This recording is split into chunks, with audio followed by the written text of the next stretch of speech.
اگر توکل سیکھنا ہے تو پرندوں سے سیکھو کہ جب وہ شام کو واپس گھر جاتے ہیں تو ان کی چونچ میں کل کے لیے کوئی دانہ نہیں ہوتا۔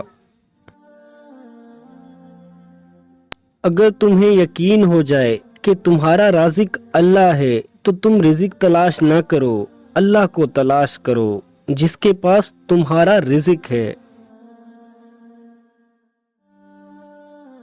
اللہ نظر کیوں نہیں آتا؟ ایک یہودی نے حضرت علی رضی اللہ تعالیٰ عنہ سے کہا کہ تمہارا رب نظر کیوں نہیں آتا؟ حضرت علی رضی اللہ تعالیٰ عنہ نے کہا تم سورج کو غور سے دیکھو۔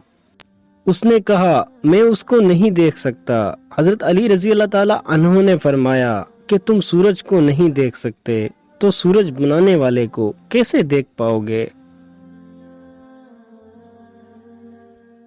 سورج کی کرنیں زمین پر پڑنے سے پہلے اٹھ جایا کرو کیونکہ اس وقت رزق تقسیم ہو رہا ہوتا ہے۔ میری جان کی قسم، مستقبل میں ایسے فتنے اٹھ کھڑے ہوں گے جن کی آگ میں مومن ہلاک ہوں گے اور غیر مسلم ان سے بچے رہیں گے۔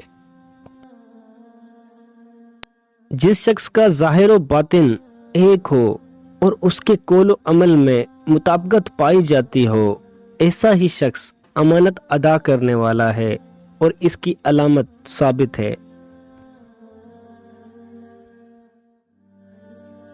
محبت اور دوستی کے بارے میں اپنے دلوں سے سوال کرو کیونکہ یہ ایسے گواہ ہیں جو رشوت قبول نہیں کرتے۔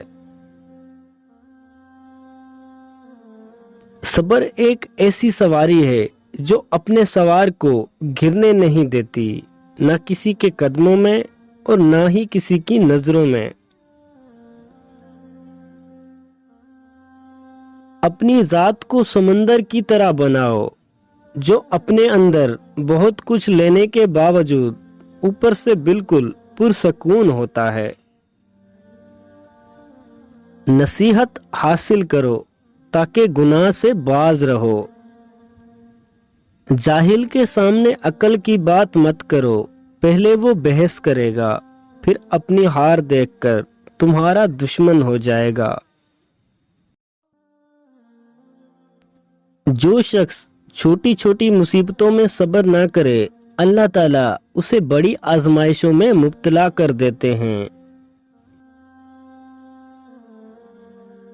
وہ شخص جو جہاد کر لے، جامع شہادت نوش کر لے، اس شخص سے بلند مقام نہیں رکھتا جو گناہ پر قدرت رکھتا ہو لیکن اپنے دامن کو گناہ سے آلودہ نہ کرے۔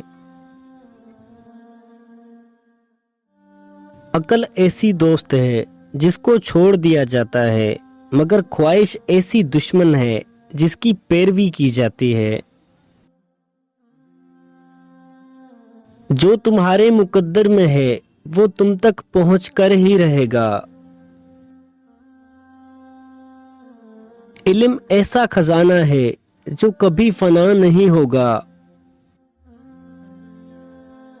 دوستی کا بھرم صرف وہی لوگ رکھ سکتے ہیں جن کے وجود میں سمندر جتنا دل ہو۔